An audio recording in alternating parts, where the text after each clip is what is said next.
بسم اللہ الرحمن الرحیم۔ السلام علیکم ورحمۃ اللہ وبرکاتہ۔ دوستو، یہ واقعہ 240 ہجری کا ہے۔ مکہ کی سرزمین ہے اور رمضان کی پہلی سحری کا وقت ختم ہو گیا۔ اذان فجر کی صدائے ہوا میں گونجنے لگے۔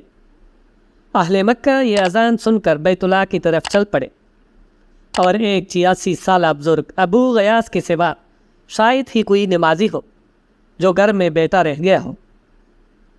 یہ بزرگ بھوک کی وجہ سے نماز میں کھڑے ہونے سے قاصر تھا۔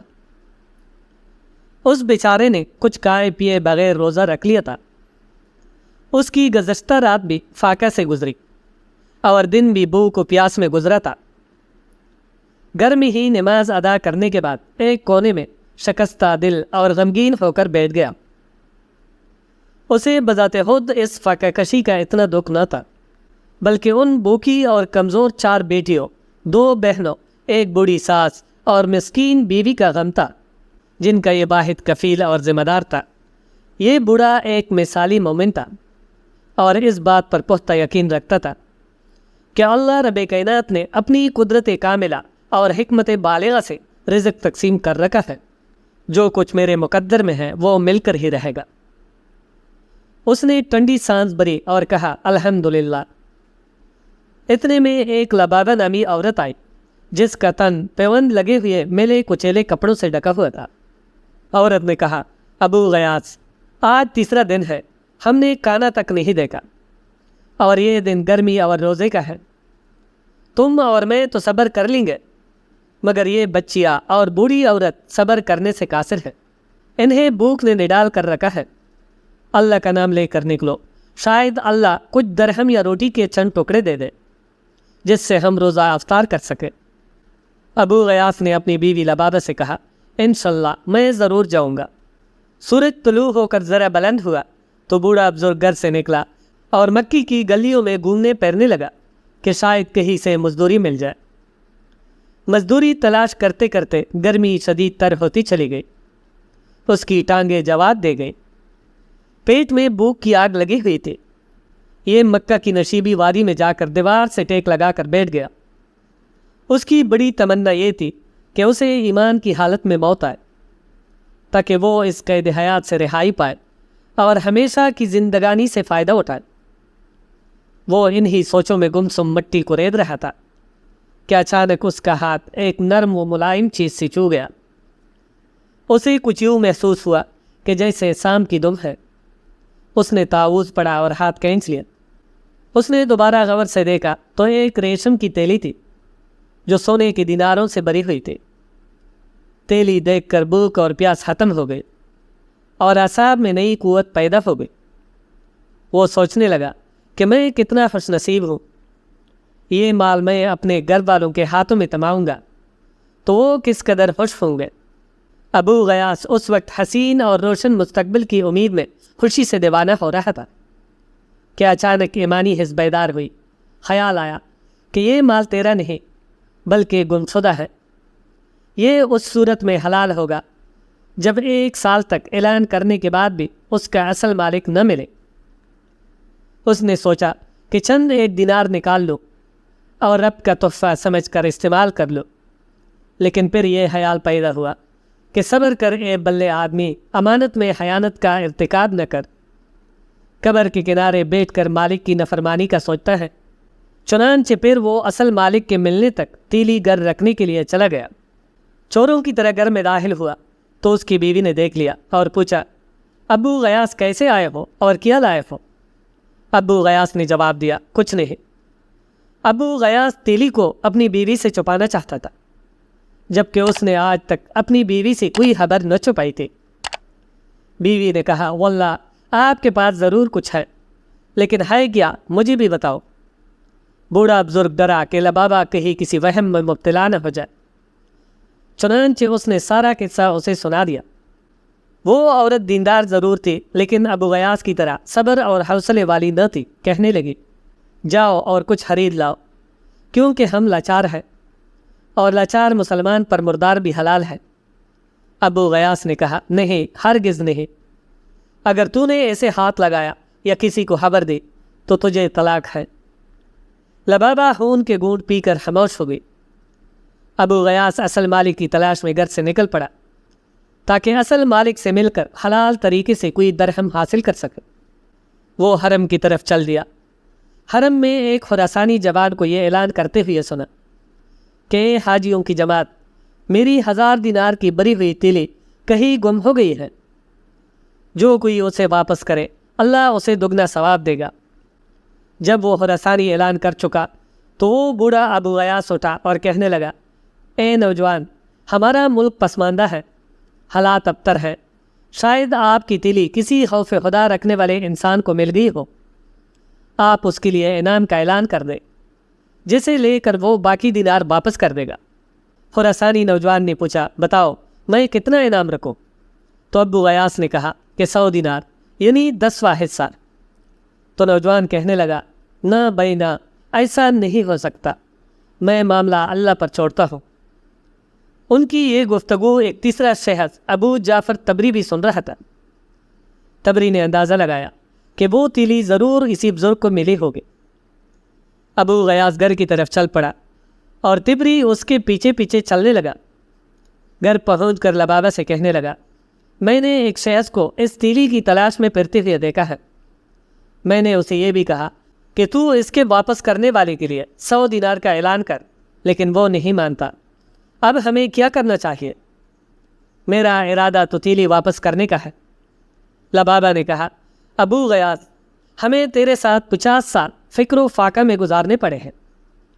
ابو غیاث، تو ہمارا واحد کفیل ہے، تو نے نہ تو چوری کی ہے اور نہ ہی ڈاکہ ڈالا ہے، یہ مال تو اللہ تعالیٰ نے تیرے سامنے رکھا ہے، تو اسے کیوں ٹکرا رہا ہے؟ کیا اللہ تجھ سے ان بھوک سی ماری لاچار اور بے بس عورتوں کے متعلق سوال نہ کرے گا؟ تبری جو ہی چپ کر یہ باتیں سن رہا تھا، وہ دیکھ رہا تھا کہ بزرگ کیسے ان کی بے بسی، بھوک، گھر کی حالت، بیٹیوں اور مسکین لبابہ پر آنسو بہا رہا ہے، کیونکہ فاقوں کی وجہ سے ان کا چمڑا ہڈیوں پر خشک ہو رہا تھا، اگر وہ دیمک خوردہ لکڑی کی طرح کوکلے بدن میں سانس لے رہی تھی۔ بزرگ نے سوچا کہ کچھ دینار خرچ کر لو، لیکن فوراً اپنے فیصلے سے پلٹ گیا اور اسے خیال آیا کہ 50 سال صبر سے گزار دیے اور آج جب کہ ٹانگیں قبر میں لٹکی ہوئی ہے تو 50 سال کے صبر کو ایک دن کی لذت پر کیوں قربان کرو؟ اللہ تعالیٰ ہی میرے اہل و عیال پر رحم کرے گا۔ بوڑھا دل کو حوصلہ دے کر بولا، میں ایسا نہیں کروں گا، 86 سال بعد اپنی لاش کو قبر میں نہیں جلاؤں گا۔ مغرب کی اذان ہوئی تو بوڑھا بزرگ دن بھر کے کمائے ہوئے چند ٹکڑوں پر اہل و عیال سمیت افطار کرنے بیٹھ گیا۔ اگلے دن خراسانی حرم میں پھر وہی اعلان کر رہا تھا کہ کوئی میری 1000 دینار والی تیلی واپس کر دے تو اللہ تعالیٰ اسے دگنا اجر دے گا۔ بوڑھا بزرگ پھر اس کی خدمت میں حاضر ہو کے عرض کرنے لگا، اے نوجوان، میں نے تجھے کہا تھا کہ ہمارا ملک بیاب ہو گیا ہے، وسائل زندگی کم ہے، شاید وہ تیلی کسی خوف خدا رکھنے والے کو مل جائے تو انعام کی لالچ میں واپس کر دے۔ چلو 100 دینار نہ سہے 10 دینار کا ہی اعلان کر دے۔ اس نے کہا، ہرگز نہیں، بلکہ میرا اور تیلی اٹھانے والے کا فیصلہ قیامت کو اللہ تعالیٰ کے سامنے ہوگا۔ اس کے بعد وہ پھر دونوں جدا ہو گئے۔ تیسرا دن ہوا تو خراسانی نوجوان پھر حرم میں وہی اعلان کر رہا تھا اور وہی بوڑھا بزرگ کھڑا ہوا اور کہنے لگا، اے نوجوان، تو نے 100 دینار دینے کا اعلان کرنے سے انکار کر دیا، پھر 10 دینار انعام سے بھی انکار کر دیا، تو آج 1 دینار کا ہی اعلان کر دے، شاید کوئی تیلی اٹھانے والا اس حلال دینار کے لالچ میں واپس کر دے اور نصف دینار سے کانا خرید لے اور نصف دینار سے مشق خرید کر اس سے حاجیوں کو اجرت پر پانی پلایا کرے۔ خراسانی نے کہا، نہیں، بلکہ میں اس کا فیصلہ اللہ تعالیٰ پر چھوڑتا ہوں۔ بوڑھے بزرگ کی امید کا آخری سہارا بھی ختم ہو گیا اور سوچنے لگا، ابھی تو 1000 دینار ہاتھ میں ہے، سارے نہ سہی تو 1 ہی دینار رکھ لو اور ان بھوکے پیٹوں کا سامان کر لو۔ لیکن دینی جذبہ مجزن ہوا، اور وہ یوم حساب کے خیال سے ڈر گیا۔ سوچا کہ 50 سال کے صبر کو ایک دن کی لذت پر قربان کر دینا سراسر گاٹا نہیں تو اور کیا ہے۔ ابو غیاث نے خراسانی نوجوان سے کہا، آؤ اور اپنی تیلی لے جاؤ۔ بزرگ نے تبری کو بطور گواہ ساتھ چلنے کو کہا۔ جب تینوں گھر کے دروازے پر پہنچے تو بزرگ اندر داخل ہو گیا۔ تھوڑی دیر کے بعد باہر آیا اور خراسانی نوجوان اور تبری کو اندر لے گیا۔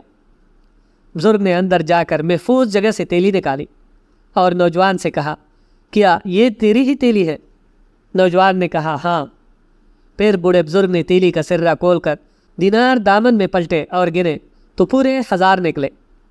خراسانی نے دیناروں والی تیلی کندھے پر رکھ لی اور اس کے اوپر چادر اوڑھ کر چل دیا۔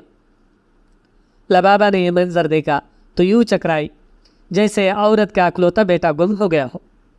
اس کی بیٹیوں کی باچیں کلی کی کلی رہ گئی۔ چند لمحوں کے بعد بزرگ نے نظر اٹھا کر دیکھا کہ خراسانی نوجوان واپس آ رہا ہے۔ بزرگ بڑا بردبار اور حوصلے والا شخص تھا، فوراً بولا، بیٹے کیسے آنا ہوا؟ خراسانی نوجوان نے جواب دیا، اے میرے بزرگ، میرا باپ جب فوت ہوا تو اس کے پاس 3000 دینار تھے۔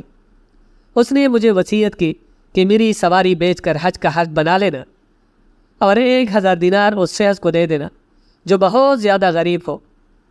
چنانچہ میں نے اپنے وطن خراسان سے مکہ تک کسی کو تجھ سے زیادہ غریب نہ پایا۔ یہ لو دینار، اللہ ان میں تمہارے لیے برکت کرے۔ وہ نوجوان تیلی رکھ کر واپس چلا گیا۔ یہ منظر دیکھنے کے بعد تبری بھی واپس جا رہا تھا کہ بزرگ نے اسے اپنی طرف بلا کر کہا، تجھے ہمارے معاملے کی خبر ہو گئی ہے۔ جب کوئی ہدیہ بن مانگے اور بلا تما آئے تو اسے واپس نہ لوٹاؤ، ورنہ اللہ کے نوشکرے بن جاؤ گے۔ آؤ ہدیہ میں سب حاضرین شریک ہوتے ہیں۔ بزرگ نے بلند آواز میں پکارا، لبابہ اور فلاں فلاں۔ بزرگ کی آواز سن کر اس کی بہنیں، ساس اور بیٹیاں اکٹھی ہو گئی۔ بزرگ نے سب کو دائرے میں بٹھا کر تبری کو اپنے بائیں جانب بٹھا لیا اور سب سے کہا کہ اپنے اپنے دامن پلاؤ۔ تبری نے دامن پلایا مگر باقی سب نے ہاتھ پلائے کیونکہ ان کی قمیضیں پٹی ہوئی تھی۔ بزرگ ایک ایک دینار ہر ایک کے ہاتھ پر رکھتا جاتا اور 10واں دینار تبری کو دیتا رہا، یہاں تک کہ تیلی خالی ہو گئی۔ سب کو 100 دینار ملے۔ مغرب کی اذان ہوئی تو بزرگ اپنے اہل خانہ کے ساتھ عمدہ کانوں کے ارد گرد بیٹھ گیا۔ بوڑھے بزرگ نے اپنی بیوی لبابہ سے کہا، لبابہ دیکھ لیا تو نے، اللہ صبر کرنے والوں کا اجر ضائع نہیں کرتا۔ ہم نے اپنے آپ کو حرام کے 1 دینار سے بچایا تو اللہ تعالیٰ نے ہم کو حلال ذریعے سے 1000 دینار عطا کیے۔ پھر بزرگ چند لقمے کھا کر اٹھ کھڑا ہوا اور باہر جانے لگا تو لبابہ نے کہا کہ کہاں جا رہے ہو؟